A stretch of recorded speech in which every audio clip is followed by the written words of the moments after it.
Hello, everyone, and welcome back. We are with you again right here on Fantasy Life, recapping day 2 of the NFL draft. I'm your host, Kendall Valenzuela. Not doing this alone, of course not. We've got Ian Hartitz back with us. We've got Dwain McFarland as well. Guys, it's not 7 hours together on a Thursday night, but at least it's an hour. This is perfect. How are you guys doing tonight? I think we're good with moderation after 7 hours, but, Ian and I feel like, if we're left to do podcasts on our own, they're at least an hour and a half anyway. So, and we've definitely had some that have gone 2 hours that probably should have been 30 minutes. So I'll be ready for producer Swing to be in my ear, Kendall, telling me to speed it along. He's sick of us for sure. Ian, he's sick of us. We already know. Well, and the funny part is, and it's my fault, Dwayne, because every podcast that we would start together, I would say before, hey, only got X amount of questions, should be out of here in 45 minutes, no problem. By the way, anyone got a hard out, and whenever that hard out is, we are going to run up against it. So good to have an A+ host like Kendall here to, not let us completely run the show off the rails, but got a lot to talk about. No running backs from round 1, obviously. Quite a few continuing to fly off the board right now. I'm ready, K-Dog. All right, there we go. Well, let's just get into it right away here. So we're going to do recap of night 2. Let's go through all of the picks, fantasy relevant picks, I should say, that we've got tonight. So we started with Keon Coleman to the Bills, McConkey to the Chargers. You've got Jalen Polk to the Patriots, Jonathon Brooks to the Panthers, Adonai Mitchell, Colts, Ben Sinnott to the Commanders, Malachi Corley to the Jets. Then you've got Trey Benson to the Cardinals, Jermaine Burton to the Bengals, Tip Raymond to the Cardinals, and then Blake Corum to the Rams, Roman Wilson to the Steelers, Marshawn Lloyd to the Packers. I will admit to everyone listening that we are recording this with just a few picks left to go for the end of the third round here. So if we get another fantasy relevant player off the board, we will make sure to mention them towards the end there, guys. So let's start like we did yesterday with the winners of day 2. I'm curious where you guys are going to go with this. I've seen a lot of back and forth on Twitter and, everywhere else. So let's start, Dwayne, with Keon Coleman and what you think of his landing spot tonight, going to the Bills. Again, maybe not a huge secret. We had a graphic posted saying, hey, they need one thing when we come back into this draft, and it's wide receiver help. So they went out and got it with Keon Coleman. Yeah, and I think that's the main thing. Keon Coleman is a guy that didn't grade out super well in the supermodel, Kendall. He was fine. A lot of contested catches, and there were concerns on film with folks wondering, can he really get separation at the next level? But you can kind of set all of that aside, and he wins in 2 ways here. Number one, he goes early in the second round. I know at one point there was thought that maybe he would be a late first rounder, but there had also been mock drafts where he was looking more like a mid-second, even potentially falling to later in the second round, and that didn't happen. He's the first pick out of the gate in round 2, so you've got a team that's invested in Keon Coleman, and it's the Bills, like you mentioned. So we've got a depth chart that doesn't have a clear number 1 on it. We've got Khalil Shakir, who's coming back. He hasn't really done anything. He's got a 19% targets per route run the last 2 years with Stephon Diggs off the field. So that's not bad, but that's really wide receiver 2, wide receiver 3 material. And then if you look across the rest of the roster, we've got Dalton Kincaid, who's probably the favorite, hands down, to be the lead target on the team. He was their first-round pick last year. But after that, we've got Curtis Samuel playing from the slot, and he's a nice complementary player. But I think we all agree is even as much as Ian loves Curtis Samuel, we don't think he's going to be the wide receiver 1 in the offense. Yeah. So I think there's an opportunity here for Keon Coleman. Whether he can seize that or not, Kendall, I think that's what remains to be seen. I will say he's kind of in a tier just below the best target earners, that we talk about in this class, as far as he can earn targets against man, also against zone coverage. Not quite to the level of the guys like Rome and Malik Neighbors, but he was in the next tier down, and he graded out ahead of guys like Ricky Pearsall, who had already gone in the draft. He graded out ahead of guys like Xavier Leggett. So he actually, is a profile that to me is kind of interesting, because I think he was a little better than some of those other guys, and he gets this good landing spot with the Bills. I think right now, as a rookie, Kendall, I'm looking at him as a wide receiver 4, and that's for redraft right now. If you're going in the fantasy season and it started tomorrow, I think you've got a guy that you're looking at wide receiver 40, 42, 43-ish in your ranks, but he has a chance to turn into a wide receiver 3 or a wide receiver 2 because of this landing spot. Ian, what do you think about Keon Coleman? I think it was you that wrote that depending on where he goes, he can add value in a good scheme, depending on, where he ends up. And I think the Bills is somewhere where we said, okay, this is probably good for fantasy football. Yeah, I mean, just swapping out Gabe Davis for him. Again, I'm saying Gabe Davis. I don't think he's going to go in here and start demanding 150 targets like Stephon Diggs. I mean, it really is just that similar archetype of, again, a big body contested catch artist who can also, run past you a little bit. I understand he only had the 4.6 140, but if some of those NFL combine times are to be believed, this was the fastest guy going through the gauntlet. And again, his play speed does seem to suggest that he has that extra gear when you have the pads on, which is what matters after all. But I do think, again, the wide receiver for, kind of fantasy ranking Dwain mentioned, I think that's spot on. I think with this Bills offense, like we got to get a little more used to them. I think, resembling what the Chiefs have over the past 2 seasons. Still very good, still prolific passing, but more of a, again, 3, 4, 5 different guys regularly contributing to the passing game versus the same 1 or 2 top dogs just eating everything. So I think that also applies to Khalil Shakur, the world's shortest 6-foot tall man, Curtis Samuel, who I am excited about, getting some wide receiver, maybe even some RB reps as well. But, certainly more of a, again, just versatile. Don't want to call him a gadget, but to Dwayne's point, not exactly a wide receiver one. But hey, it's a new type of talent they have and someone that seemingly they wanted to get here, hopefully, because again, you guys gave freaking Xavier Worthy to the Chiefs in order to make this happen. People do not forget that. But yeah, guys, I mean, the highlight film, my goodness, like the one-handed catches, he's hurdling dudes. A lot of fun, a lot of potential. Cousins with CeeDee Lamb. We got some NFL bloodlines going on too. I like the pick. Dwayne, can I ask, you have him in your rookie rankings. This is pre-draft. I just want to let everyone know that you had him at 14. Does this landing spot for you, do you think you're going to move him a lot up or down?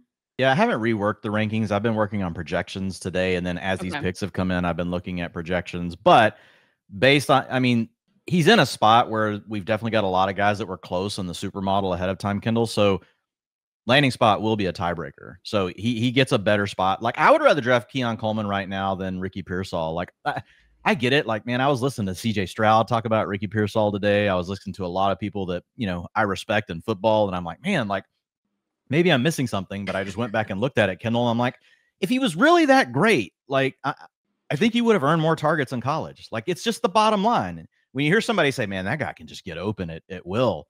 Well, if you can get open at will, your quarterback's going to throw you the ball a lot, even if the quarterback's bad. That's the misnomer, right? It's like, oh, well, his quarterback was just bad. Well, that just means it's going to be an inaccurate throw. It doesn't mean he's not going to try to get it to the best player on the field. And for Keon Coleman, like I said, falls in a range, Kendall, not with the elite guys in this class, but with the pretty good guys in this class. So like he ranked in a similar range with like Troy Franklin, who's still sitting out there. We talked about Ladd McConkey. We'll get to him some more here in a minute. Brock Bowers, I know he's a tight end, but like he's in the same range, as that from a target earning perspective. So yeah, I think Keon in this landing spot will have a chance to move up. It'll be a tiebreaker over some other guys. Let's go to our next winner of day 2 of the NFL draft. It is, Dwayne, like you just said, Ladd McConkey. So, Ian, I'll throw this one to you first. He goes to the Chargers. We said yesterday, again, in our graphic that we put out, fantasy at MB Fantasy Life. Make sure you guys are following us there. We said, get Justin Herbert any help. You can't go in with Quentin Johnston. You can't go in with Joshua Palmer. No offense to those guys. And they went out and they did it. So what have you seen with Ladd McConkey? And they also probably solidified another stud tackle who's going to be protecting them for 10 plus years. So remember, everyone, there's more than just one round to the NFL draft. Very frustrating, I think, online discourse going on there with pick number 5, with all due respect to Neighbors and Dunze and all that. But yes, Ladd McConkey, maybe not widely considered the single best route runner in the class. I do think, you got to give your hat tip to Roma Dunze at the top. But in terms of the other guys, like wide receiver 4 and on, I think it would probably be McConkey. Now, he is coming from that Georgia offense where it really was Brock Bowers and everyone else over the years. But hey, out of a bunch of part-time wide receivers at Georgia, I mean, he made far more out of his opportunities than pretty much anyone else out there. 4th highest yards per route run mark of any wide receiver in 2023. Now, only happened in 9 games, 37 targets. So again, we do have some level of concern about, well, why wasn't he a full-time wide receiver at Georgia?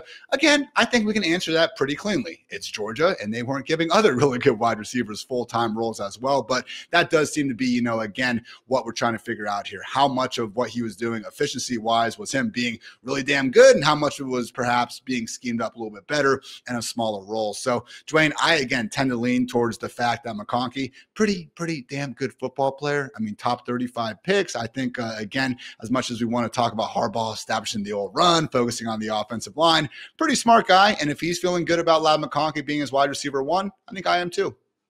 Yeah, I really like McConkey. And the thing that makes it where I don't worry about him, like what you mentioned, the small sample last year, is still for his career, 3.05 yards per route run against zone coverage. You're going to see 70% of your coverage in the NFL is going to be zone. And that was the number 2 mark in the class behind only Marvin Harrison Jr. He had a 25% targets per route run against man coverage. That's in the same ball. That's the same as Malik Neighbors, Rome Odunze, Marvin Harrison Jr. So it wasn't like the go-to guy against man coverage with a 23% targets per route run, but this is a guy that you're going to be able to trust as a quarterback, and he can work all levels of the field. A lot of people see Ladd McConkey, they see, okay, it's a shorter white guy, and they're thinking he's going to just be a slot guy. But he can play outside. 69% of the time, Ian, in college, he played on the outside, and he also attacked all the different levels of the field. So he's not your traditional, small white dude playing in the slot that can only like run whip routes and attack underneath. He can really layer all of the levels of the field, and he can get to that intermediate layer, which is really what the quarterbacks in the NFL love, because they like that sweet spot between the deep safeties, how deep they're playing now, and behind the linebackers, and the play action can help aid that. They're going to have a lot of play action if you look at what Jim Harbaugh and Greg Roman like to do in their offense. So I think it's a really good fit.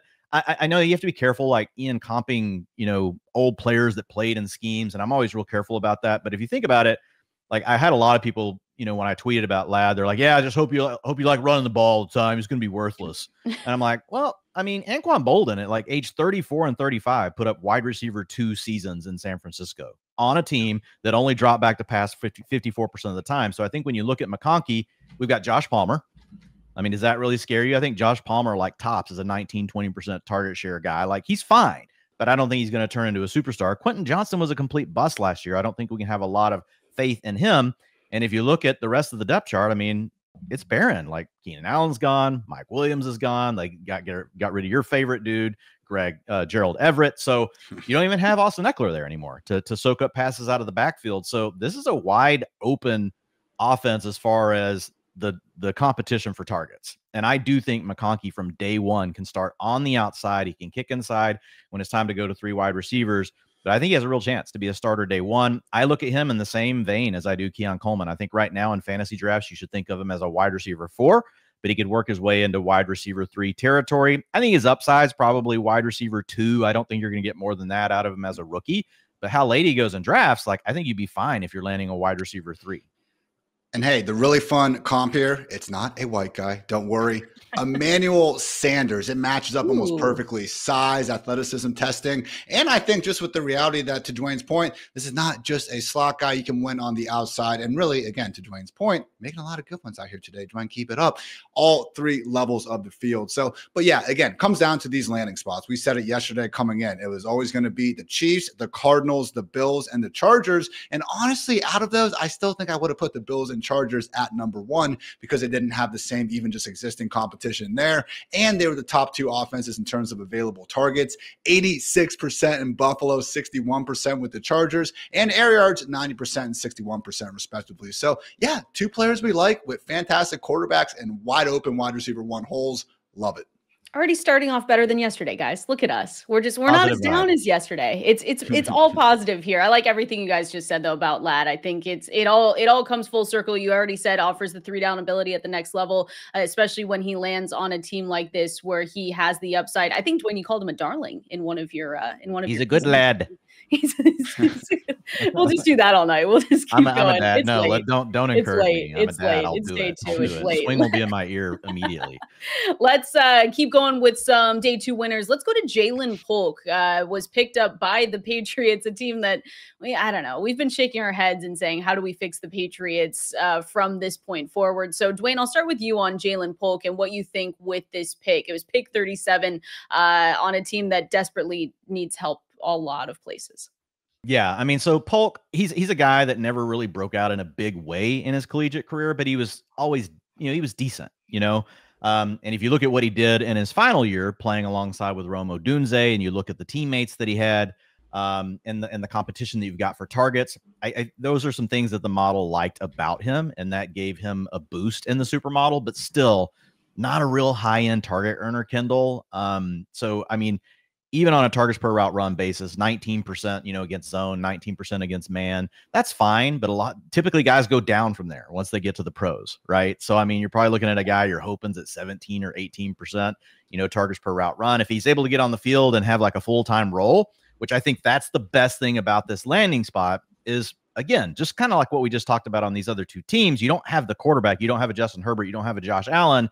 But, Kendall, you do have a depth chart that Demario Douglas, what do you think? That's probably the best receiver right now on the team. It is. I mean, KJ Osborne, I know they brought him in free agency. He's got some speed, but he's not a high-end target earner. You kind of got to scheme things up for him. Like, he did a nice job when Justin Jefferson would pull away all the coverage and he was wide open. He'd turn that into a big play, but he's not a guy that just, demands the football. And then you look at Juju Smith-Schuster. I'm not sure he's even going to be able to get on the field anymore at this point. You've got Kendrick Bourne coming off of an ACL from, I think it was week 8 when that happened last year. So he could be slow to start the season. So what I'll say for Jalen Polk is if he does happen to be a baller, he's going to get a chance right away. And he's going to have a rookie quarterback that's going to be looking to establish rapport with someone. And you know how that can happen sometimes, that rookie to rookie. It's anecdotal. There's not like a ton of research behind this, but I could see those two guys, really forming, that bond, between him and Drake May. So I like the landing spot from a standpoint, not a lot of competition. I think that this is a so talent profile that could really go either way. Like I was looking at it before the show, and it's not terrible. 39% of the guys that graded out in his range, once you put draft capital in the model, went on to have a top 36 finish in their first 2 years. So, I mean, that's not bad. Like, and he makes it into that range. I don't think he has a huge ceiling. That would be my thing with Polk, but I've been wrong on those sort of things before. So if he can get the playing time and he earns the targets, like that's going to be, it'll put him on a good trajectory. Ian, what are you thinking with Jalen Polk? I've seen the words like potentially reliable for new quarterback Drake May in there, like works well in the middle of the field. What's your assessment on him? Yeah, I know Peter Schrager, who shout out had the most accurate mock draft and seemingly really is the most plugged in guy out there in terms of with these NFL teams. And in his original mock draft, not his final one, but original one, he had Polk going at number 32, the Chiefs, and basically just said, not sure this is exactly what's going to happen, but NFL teams absolutely love this guy. And he does seem to, again, check all those boxes of being the leader, the gritty guy, the, willing blocker. And I think accordingly, like some of these comps to Robert Woods actually makes sense. And that should make Patriots fans feel a bit better about this one. So also a graduate of Lufkin High School, home of Des Bryant. So how could we not be rooting for the guy over here? Steve Smith actually comped him to TJ Hushmanzada. So again, even if he's not someone that's been popping out, in the models for all of us fantasy analysts, I do think while they're completely different players, we'll talk about Adonai Mitchell in a bit. I do think, there is some substance to why, the NFL decision makers like him a bit more than in fantasy land. So landing spot, not exactly cracking our top 4, top 5, but I think he would have been hard pressed to, need more than 2 hands to actually count the teams that we'd rather see wide receivers go to than the Patriots for exactly what Dwain was explaining, the lack of competition there. So KJ Osborne only got $4 million over 1 year. Kendrick Bourne is coming back from that ACL. I like Demario Douglas, but, guys, day 3 wide receiver, with a new coaching staff going in, I don't even think he's necessarily guaranteed anything. So nice quote from Patriots executive Elliot Wolf, who actually said there is no specific position, XZ slot in mind for Polk, quote unquote. He's a guy we feel can play all the positions. So again, maybe a bit of a, jack of all trades, master of none type of wide receiver. Dwain, I do think I could rank, 48 wide receivers ahead of Polk, unlike, McConkey and Keon, like we were talking about. But that said, as that, wide receiver 5, wide receiver 6 range with some upside, like I can see us ranking him there and then me wanting to draft him in that spot. Yeah, that's where I graded him out as wide receiver 5. Like when you put the profile together with the landing spot, landing spots are in tiers, just like their talent profiles are in tiers, right? I mean, he's really a guy that has potential wide receiver 3 traits, and he landed on a team that it's wide open, like you said, but we have questions about quarterback. Like, will Drake May be the guy? And that's still up in the air. But, the best thing that we have for like looking at quarterbacks and saying whether they're going to be good or not, unfortunately, like all we have is NFL draft capital. Like we have models that can actually outperform draft capital for the other positions, but we don't at quarterback. It's just a really tough position to evaluate. So right now, the best we can do is say, hey, look, Drake May was the number 3 pick overall. And historically, like, that can be a good thing. Let's go to our last winner of today. We're going to be talking and breaking down all the rest of the wide receivers, though, so don't worry. But first running back off the board, and it wasn't, I'm so sorry, guys, it wasn't to the Cowboys, which we're going to talk about later, so we don't even need to talk about it yet. Jonathon Brooks, we've got pick 46 to the Panthers. So, Dwain, I want to start with you with this pick, not to just throw in the Cowboys slander here a little bit, but he was your tier 1 guy. You loved him from the start. So what do you see from him, and how does this landing spot affect his fantasy football?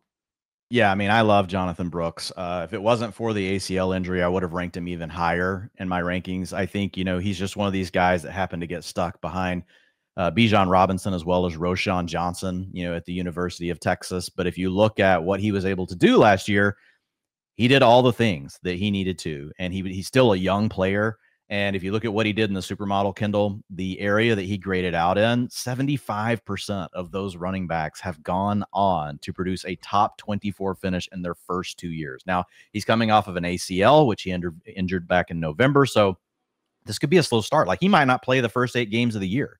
Like, he could be in that range. But I think he can come on slowly by the end of the year. Like, I think he could be the lead back for the Panthers. I don't think there's a lot of competition here. Miles Sanders, they paid a ton of money, and he just completely face planted. Couldn't even get on the field last year. Chuba Hubbard's a guy that they keep trying to basically say, you're not our guy, but then he is the guy. So I think that Jonathon Brooks will easily move past Chuba Hubbard, and then Hubbard becomes the backup. So I think it's one of these landing spots, though, where a lot of people, Kendall, they look at it and they're like, oh my God, this is terrible, because, the Panthers are bad. And like, well, I get it. The Panthers were really bad last year, but if you look at Bryce Young, what did he have?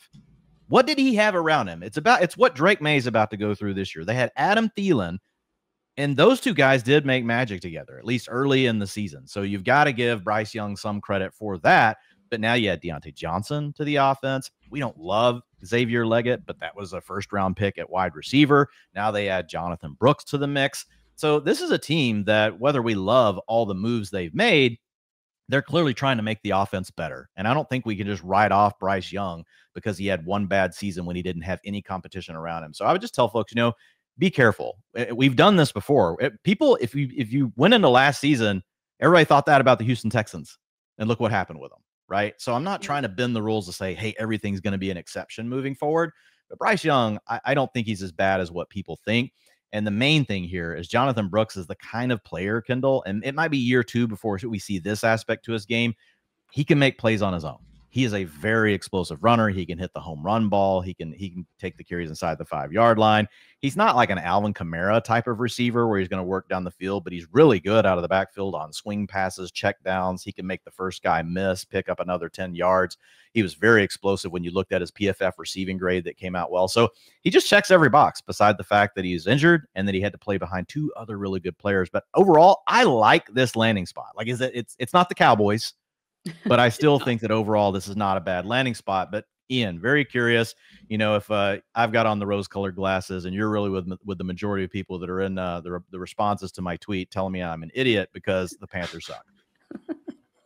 No, man. Look, the 2023 Panthers sucked, but guess what? Chuba Hubbard was actually still usable down the stretch. Why? Because of that sweet, sweet volume. And guess what? That coaching staff is gone. Well, the new one with Dave Canales, not only has he been able to fix 2 quarterbacks that everyone gave up on in back-to-back years in Geno Smith and Baker Mayfield, but he just got done feeding Rachaad White 336 touches last season, the second most of any running back other than Christian freaking McCaffrey. So, yeah, guess what? Rachaad White wasn't even all that good with those touches. Like, we're talking 3.7 yards per carry. And while I'm not guaranteeing that Brooks is going to be, immediately clearing 5 yards per carry or anything, this is a different scheme, a different offense, and they've actually added enough resources to believe we're going to get a different result. Just because we haven't seen, again, a ton of hugely splashy skill position signings, with all due respect to Leggett and the trade for Deontay Johnson, doesn't mean they haven't made some major strides here to help this offense. Specifically, Dolphins right guard Robert Hunt signed a 5-year, $100 million deal with the Panthers,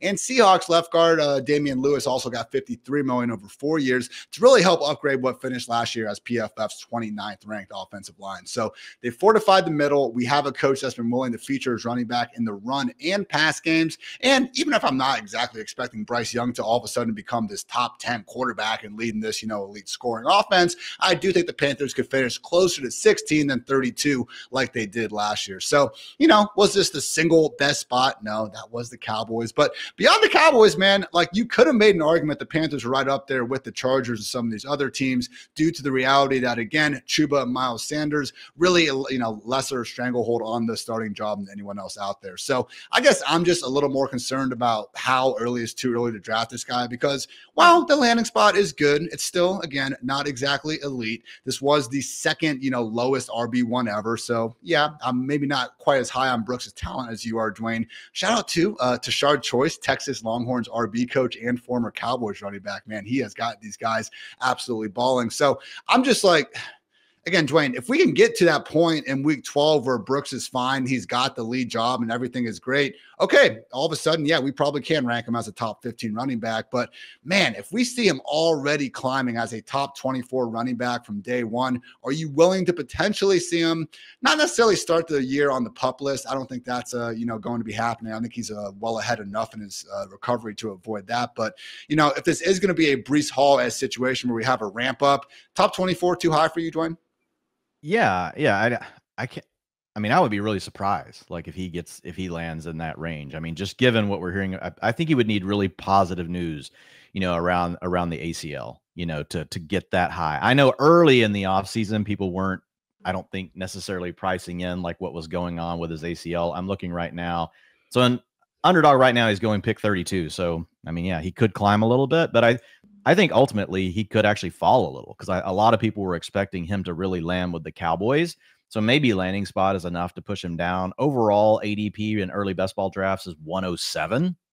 So that's still a little bit rich. I think it depends on your build, Ian. Like, how did you build out your roster? I do think he could be a potential game changer in the second half of the season. But again, even if he's ready by like week 6 to play, we know there's a ramp up time. You don't just immediately turn into a stud. And it could be the type of situation where it could keep him in a committee the rest of the year where they don't really want to push him to the forefront to take over the backfield that soon. It could be year 2 before he truly does that. So I think the upside is there to make it enough where it's worth taking a swing on him. But if he gets to running back 24, no, I'm not doing that. And I would expect if he climbs that high, we're getting really good news on the ACL. Fair enough. Yeah, patience, I think, is the name of the game for anyone looking Love at him in draft rookie, Brooks.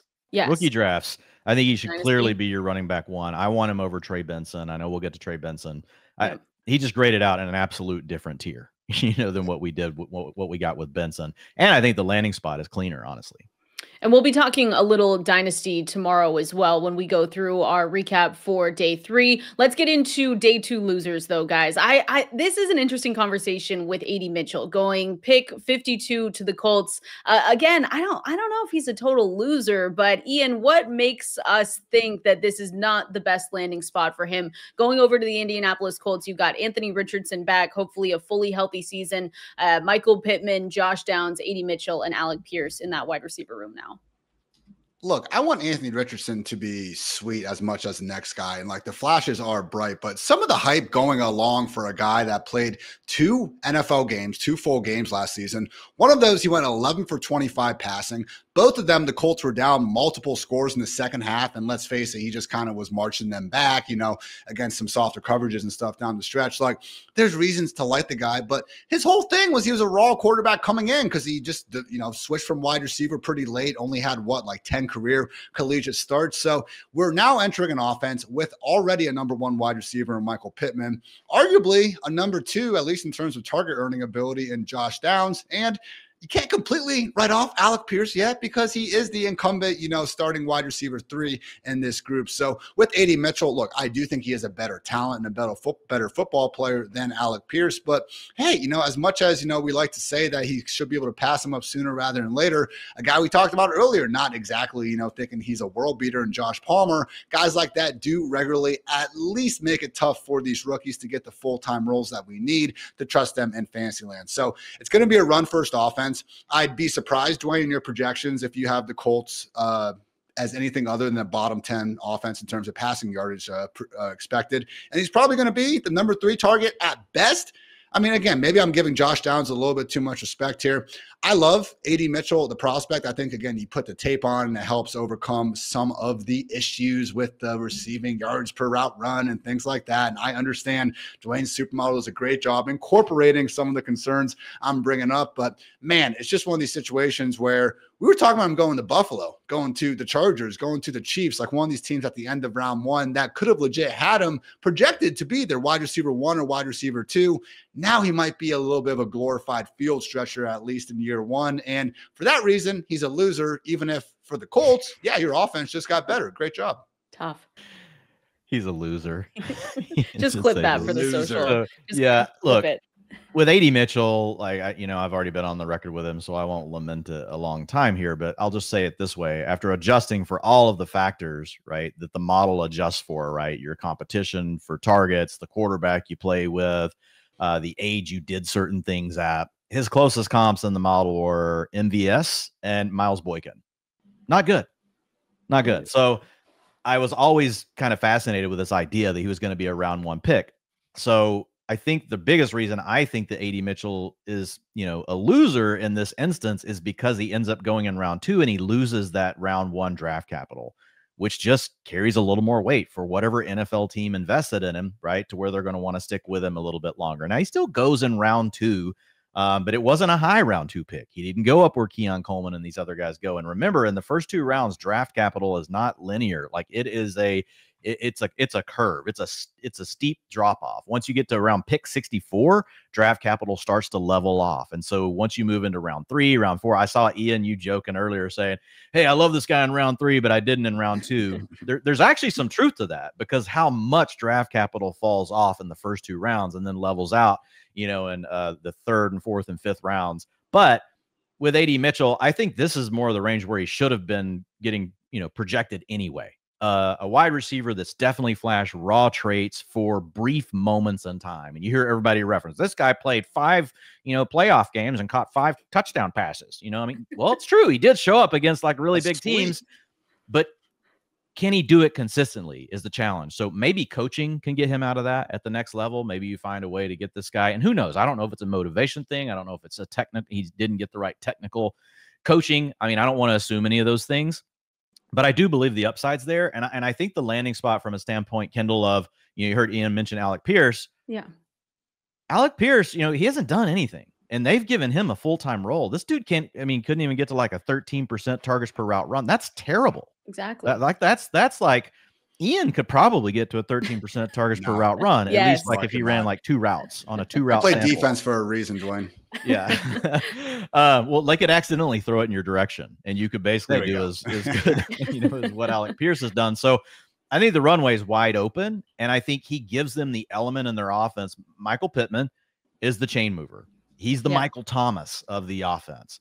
Josh Downs is the vertical slot, can give you some run after the catch ability, intermediate range of the field. But if you want someone that can truly stretch the field out, Ian, you heard him say, this is going to be a run-centric offense. Their idea is to force teams to want to come down, stop the run, even though teams are less willing to do that. But A.D. Mitchell is the kind of prospect that if things click, I could see him fitting really well in this role. And then maybe in year 3 or 4, he gets an opportunity to grow into something more. So I think he's going to challenge Alec Pierce immediately for this starting role, but he ends up being on our list as a loser just because he didn't go in the first round like he thought, and no other draft pick, no other prospect in the supermodel was more propped up by their expected draft capital than A.D. Mitchell. So losing it really hurt his score in the supermodel, Kendall.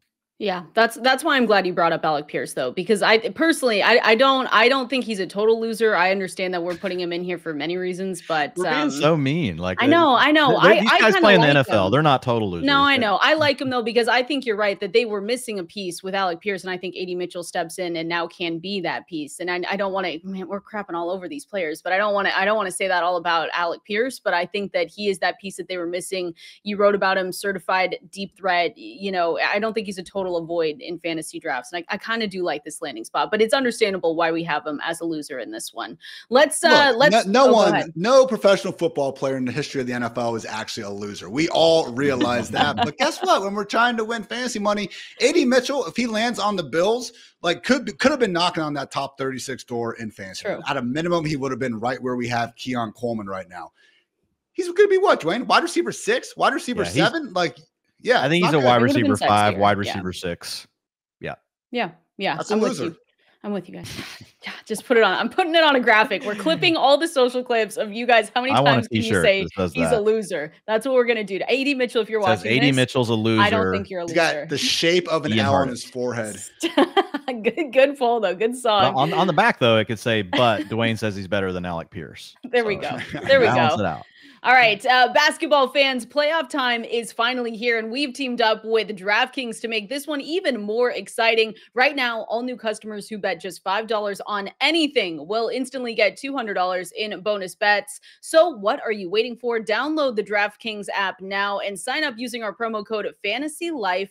The crown is yours. So guys, let's get into this running back talk. And I don't know if you want, just a moment at the beginning to talk about your Cowboys or, the lack of what they're doing. I mean, seriously, guys, what are you guys hoping for now at this point when the third round of the draft is over? We're going into day 3 and nothing's happened. I think they just looked at the board and there's a lot of running backs in tier 2 and tier 3, and they're all pretty close, like in the supermodel.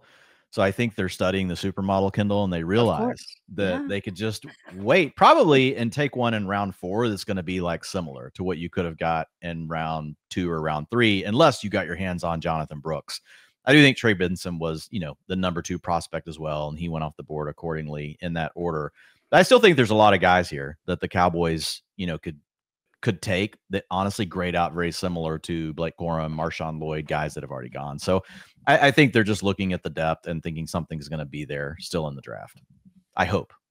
It sounds like Zeke is going to be coming back, which, again, I understand. He should not be the Cowboys' RB1, but I don't think he's going to be asked to be the RB1. They're not paying him $90 million this time around. Zeke will come in and be in that short yardage, pass pro, complementary role that he's still good in. Again, you just don't want him to be the RB1. So Rico Dowdle, maybe he's actually a pretty decent winner from this. I mean, it just depends who they end up getting, if it's going to be round 4, I guess round 7 at this point. I mean, if Jalen Wright ends up going there, or Braylon Allen or Audric Estime, like we can still get excited about some of these guys. Would it have been a bit cooler if it was Jonathon Brooks or Trey Benson? Sure, but I also don't want to completely be like, running backs matter only, in the 3 days of the NFL draft, and the rest of the 362 days a year, we're all agreeing that they don't really matter. So I think the Cowboys, from the trade down and getting that extra third round pick to not doing what we thought Jerry was going to do, and that was some dumb trade up for Jonathon Brooks, I think the Cowboys are doing just fine.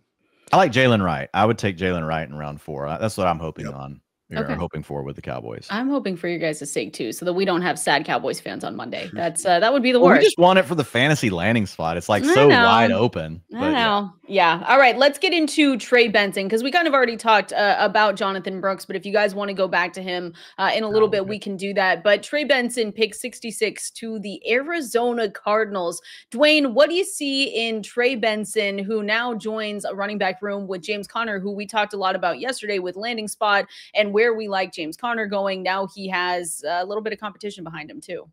Yeah. So with Trey Benson, like he's not great on passing downs, but he can block. So he has the capability to be a 3-down back. I don't think he's ever going to turn into a high-end receiving back, but I think he could develop in time, Kendall, into a guy that can be out there every down, right? And if you're on a team where you don't have a lot of other good weapons, in front of you at wide receiver and tight end, which, the Cardinals pretty good right now. You got Marvin Harrison Jr. and you got Trey McBride playing tight end, who was a huge breakout last season. But still, like, that's only 2 guys. So I could see him being a guy that could still get like 8 to 10% target share. But you got James Conner there. He's getting a little bit older.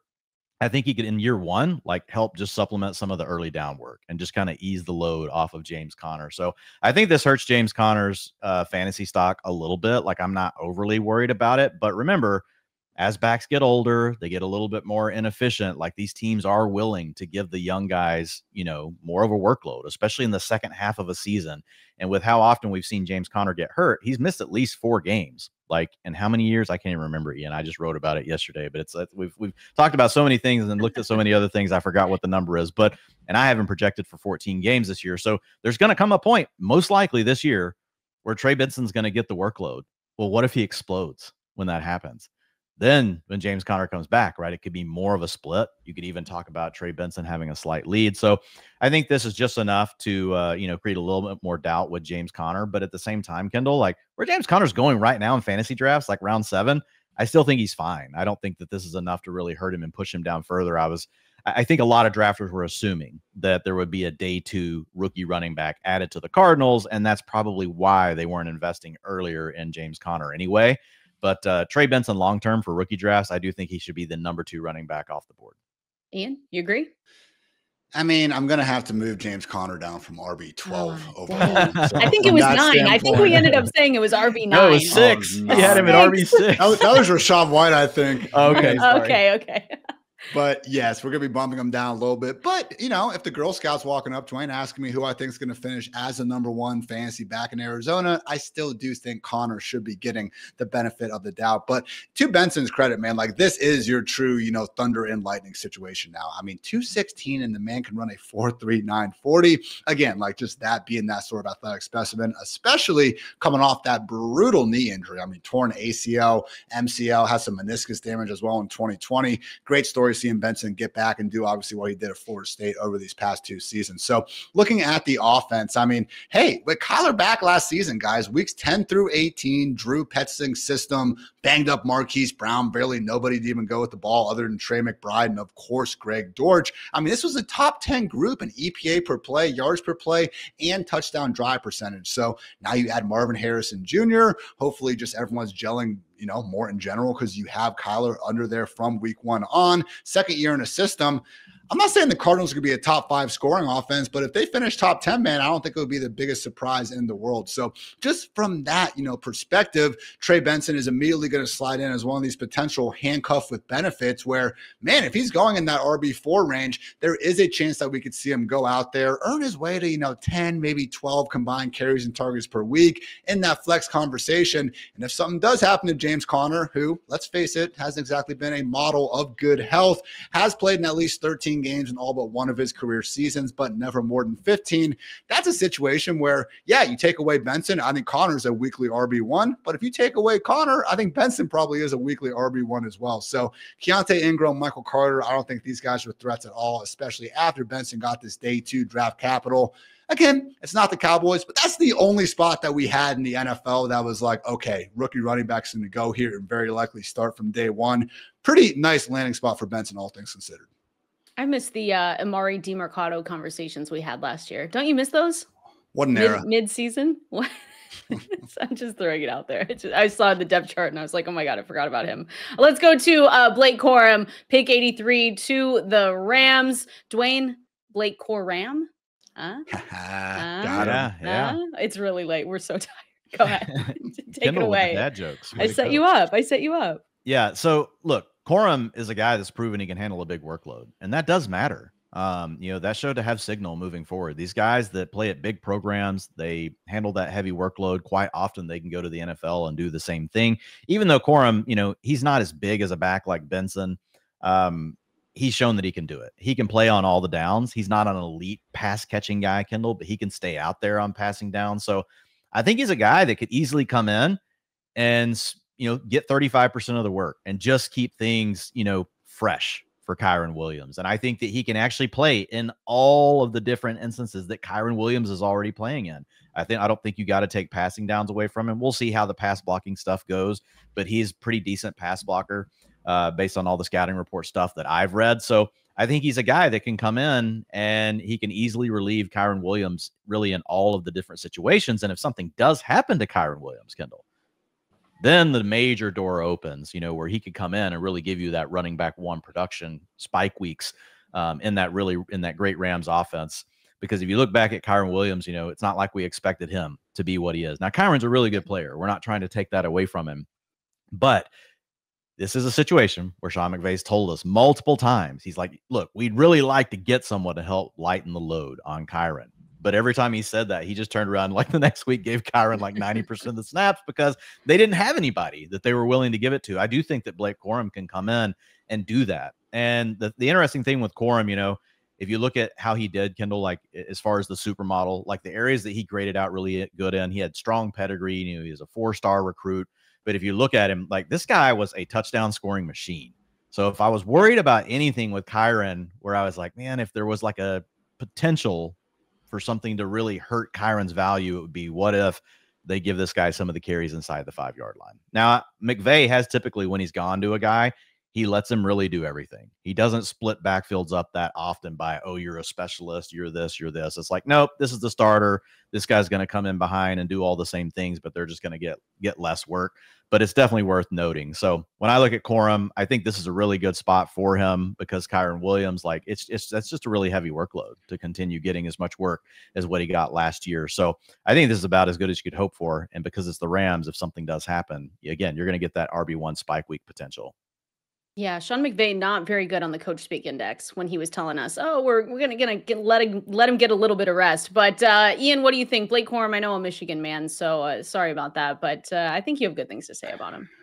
Yeah, I spent a little bit too much time in the end zone over the years against my Buckeyes. But I will say, like, if he would have been coming into the Rams, you know, after the 2022 season, that would have been one thing. But he really wasn't the same running back in 2023 after the knee injury. And it is insane to say that for a guy who scored 27 touchdowns last season. But, you know, to Dwayne's point, like the one area that he continued to excel was on the goal line, and all but 5 of those 27 rushing touchdowns actually came from within the 5-yard line. That's why the idea of him going to Chargers and, you know, actually joining forces with Gus Edwards was going to be so potentially hilarious because Gus is the same, you know, sort of phenom in short yardage. So, hey, I know some people try to say he got better as the season went on and as his knee got healthier, and that's just not what the numbers say at all. I mean, yards per carry, he actually averaged, you know, 1.2 additional yards per rush in the first 8 weeks of the season compared to the last 7. The missed tackles forced, the yards after contact numbers. I mean, the competition was better down the stretch, don't get me wrong, but the reason why we brought up these splits in the first place is because we're trying to explain away why Corum was one of the least efficient, highly used running backs in college football last season, despite playing behind an offensive line that, you know, a lot of people think should have won their 3rd straight, whatever that trophy is they give every single year to the best, you know, college football offensive line. So, you know, 3rd round draft capital. He's going the Rams. Sean McVay sure as hell knows a lot more than I do about evaluating these running backs, but I would be very surprised if Corum is going to be someone that comes in and takes too much away from Kyren. But that said, I mean, last year, Christian McCaffrey and Kyren Williams were the only 2 running backs who averaged at least 20 expected PPR points per game. So it's been one of the more fantasy-friendly roles in fantasy football because of that huge snap rate, because that's what worries me here, I guess, a little bit, Dwayne.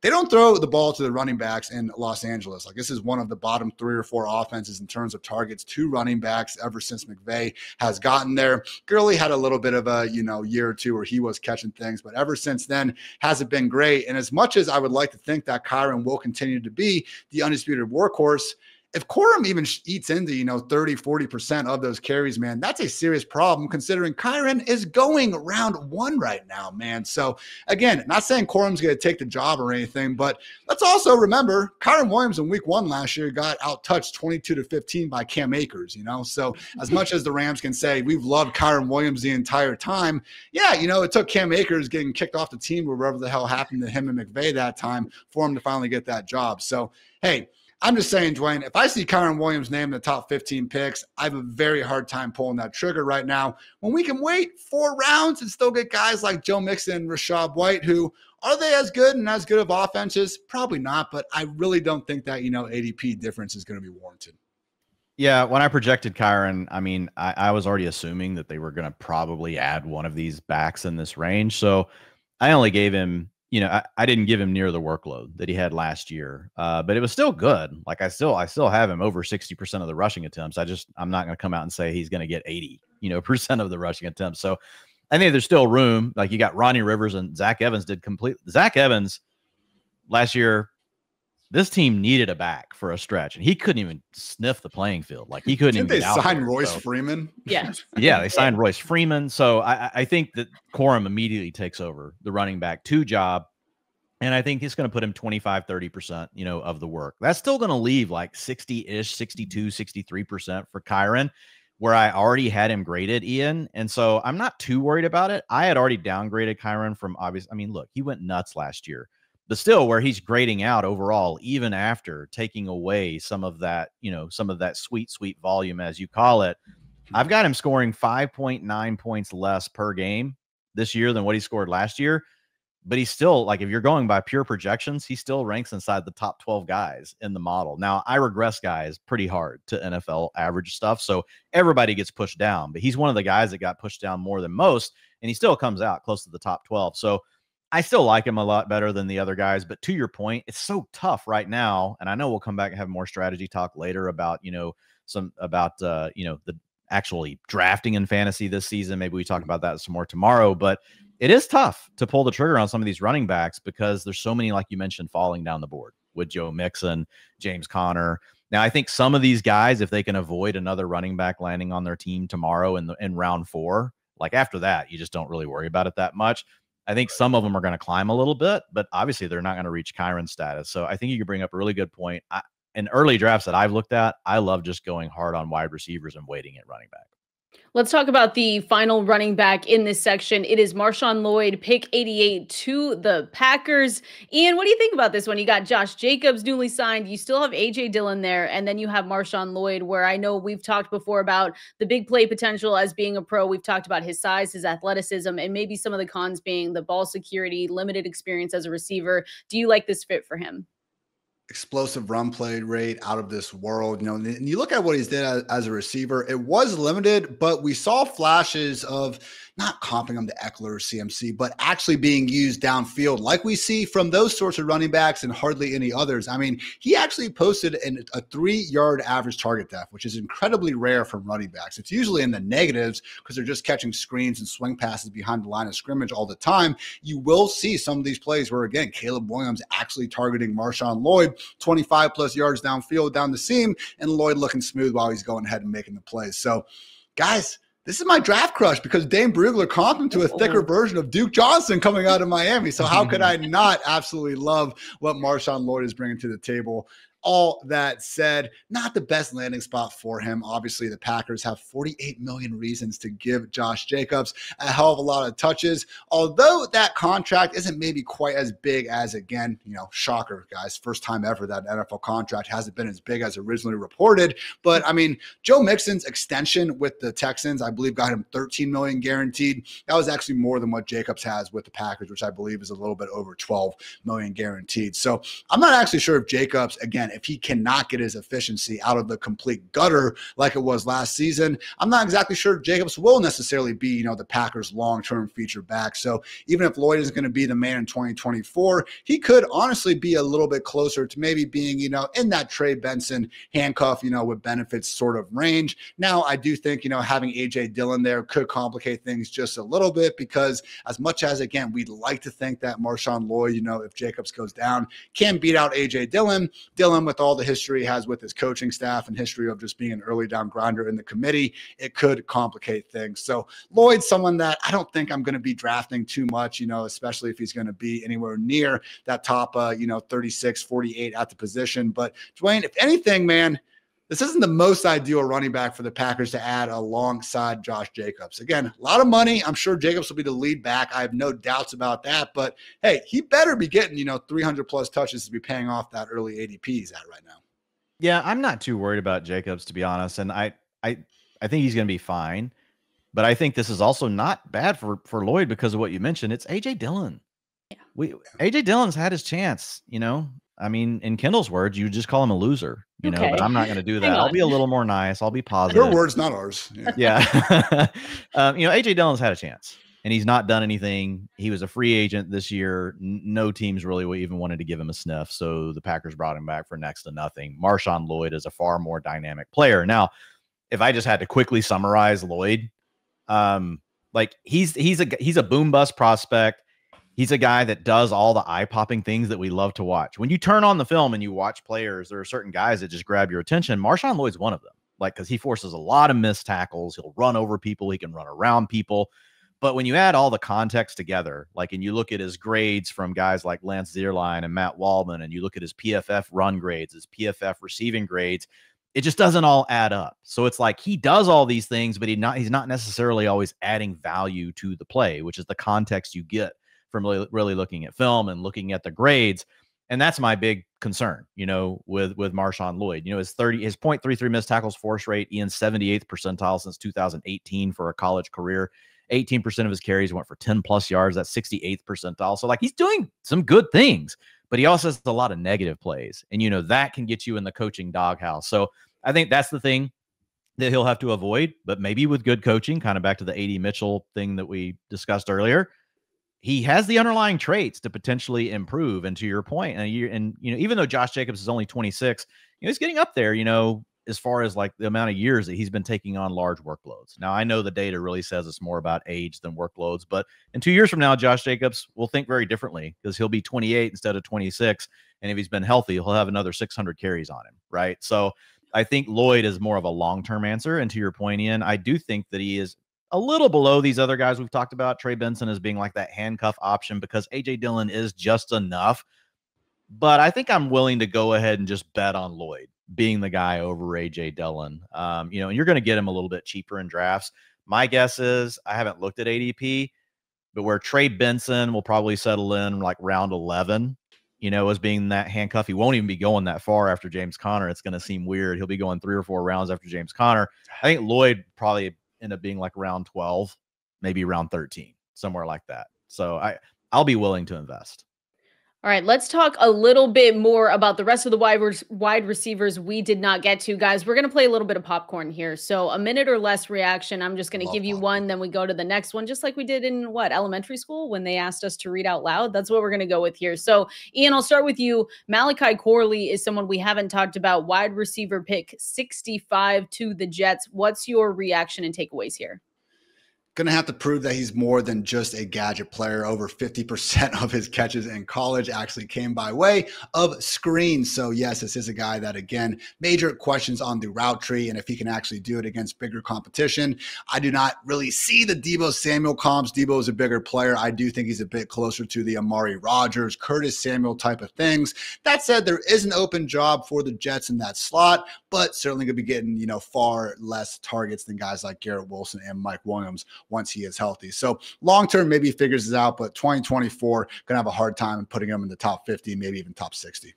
Dwain, Jermaine Burton, wide receiver, pick 80 to the Bengals, someone you talked about in the wide receiver rookie supermodel. What do you think about this pick? Yeah, like if there was one takeaway from the supermodel, like the guy that had identified that it felt the NFL was way too low on based on where he was expected to go in the draft, it was Jermaine Burton. So this is a guy that can stretch all levels of the field. He can be a playmaker after the catch. Was never showed us that high-end target earning ability, but still in the same range as Jalen Polk, Ricky Pearsall, guys that went well ahead of him. I think if he didn't have the character concerns, and you even heard Nick Saban talk about it tonight on the draft, he said, look, this guy can do everything, but if I could give him one piece of advice, it's to do the right thing, not just on the football field, but off the football field. And I think if he can get that handled, wow, you get to go and play with Joe Burrow, Kendall. You got Tyler Boyd now gone. Like, this guy could step into playing the vertical slot role. T. Higgins wants to be traded. They may not be able to re-sign him, even if they can come to, you know, even if they could get T. Higgins to want to stay, they may not be able to get him re-signed because they've got Jamar Chase coming up. So there's a real chance that is this time next year, Jermaine Burton could be the number 2 on a Bengals offense led by Joe Burrow. So I think you have to love that. Yeah, you do have to love that. All right, Ian, Roman Wilson, wide receiver, pick 84 to the Steelers. Now you have a room of George Pickens, Van Jefferson, Calvin Austin, and I'll just, not a wide receiver, but I'll throw Cordero Patterson in there because I didn't say his name last night and it upset you, and I apologize.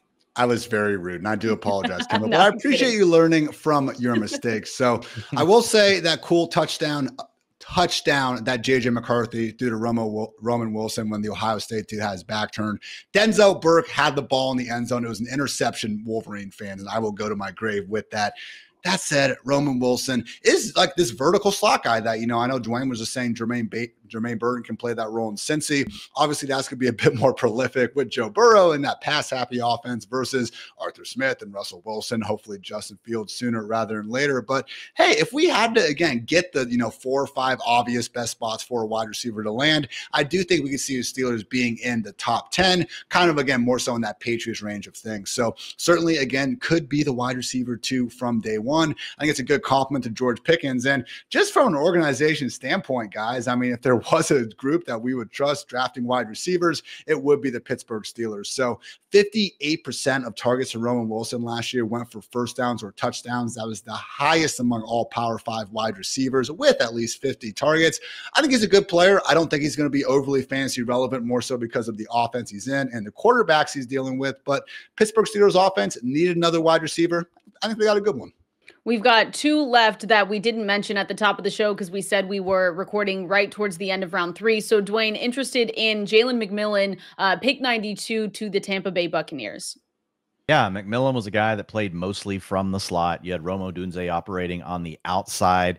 You also had Jalen Polk mostly operating on the outside. But he's not a guy that was just, attached to the line of scrimmage, as far as, what he was doing when he was playing slot. You just heard Ian, talking about the fact that Roman Wilson was a vertical slot. I wouldn't put, Jalen McMillan in that same range, but still 24% of his targets came 20 plus yards down the field. The average for a collegiate wide receiver is 20%. So he was above that. He can work that intermediate range of the field. And then also he can work the underneath areas as well. He can beat man and zone coverage, Kendall. 27% targets per route run against man. That is a freaking great mark. I mean, that is up in the level. You're talking about right behind Malik Neighbors, Rome Odunze. It's one of the best marks in the class. So when you see that, that's typically a really good indicator moving forward for a wide receiver. I actually like Jalen McMillan more than Jalen Polk. Now, I know NFL teams like Polk because they probably think they can move him all over the formation, but I'm not so sure that Jalen McMillan just has to be a slot merchant. Again, he showed that he can win deep. He shows he can beat man coverage. A lot of times, if you can beat man coverage, that means you've also had to beat press. So I think it's a situation where McMillan could be a surprise. Now, you land in Tampa Bay, we've got Chris Godwin being the guy that already plays, more of that short area of the field. And then, you've got Trey Palmer, who was pretty good as a rookie. So I think it'll be interesting. Can he come in and take over that role from Trey Palmer? And Palmer gives them a speed element that really, Mike Evans can still get deep, but that's a team that doesn't have a ton of speed. So I wonder, can McMillan in year 1 really push Trey Palmer for that much playing time, given the fact that they kind of have a lot of similar guys, on their offense. But I do like Jalen McMillan long-term.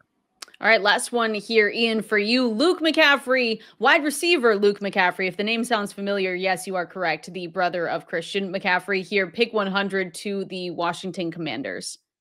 Also the brother of Max McCaffrey, who you guys probably don't know or care about because he had one career catch. Because just because one of your brothers is a sick all-pro future Hall of Fame running back doesn't necessarily mean you are going to be a fantastic football player. So in Luke's case, this is a guy that started his college career at Nebraska and even his first year at Rice playing quarterback. So seeing the numbers he put up, even though it was against lesser competition at Rice, I think is impressive because, again, he has switched to wide receiver late. Maybe there could be a bit of a Julian Edelman sort of career arc going on here. But man, again, for me to look at, someone I really respect in Dane Brugler and see him having Luke McCaffrey ranked as his wide receiver 25 in this class, it's just hard to be too overly excited about it. So, hey, in Washington, maybe Jaden Daniels ends up being, someone that we actually are expecting to put up some serious passing numbers. Lord knows he did it last year at LSU, but also with the rushing upside that he brings to the table, could see this offense being a bit more balanced as opposed to pass happy. And it's going to be Terry McLaurin and Jahan Dotson, I believe, as the 1-2.